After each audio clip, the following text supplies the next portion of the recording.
to have to get the story of the man who knows more than any, or so I read. He welcomed me to sit with affection, and then he said, since I was 7, I've traveled the globe through words, set on a mission to devour all I could learn. I've studied the writings of the greatest minds you've heard, discovered the tenets that the finest thinkers observed.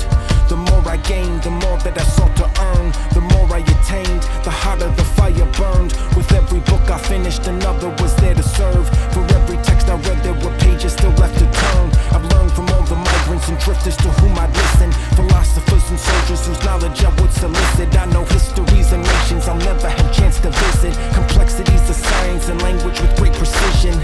But in the end, I've seen nothing of what's been given. This life that I've employed, while I love it, it has its limits. The failing I regret, though it's painful, I must admit it. For everything I know of this world, I never lived it.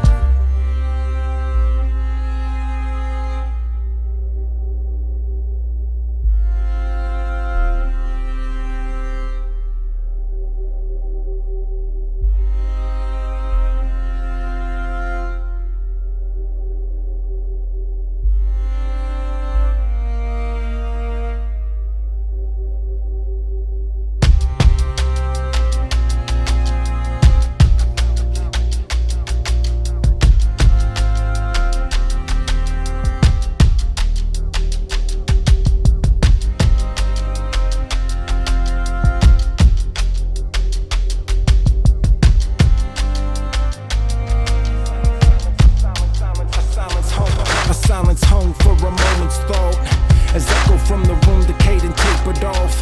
And there we sat reflecting, was it all for naught? Until I spoke in earnest with this brief remark. I said that while it's evident your knowledge is rivaled by much shrewdness, I've never met a man with such wisdom who's so foolish. Then he grinned and he chuckled and asked if I would speak on what I'd seen through my travels, so I replied, I've seen the treasure that waits for a man to find. I've seen the consequence when the sun and the moon combine. I've seen the peaks of mountains that reach out and touch the sky, the struggle to survive in the desert where dreams have died.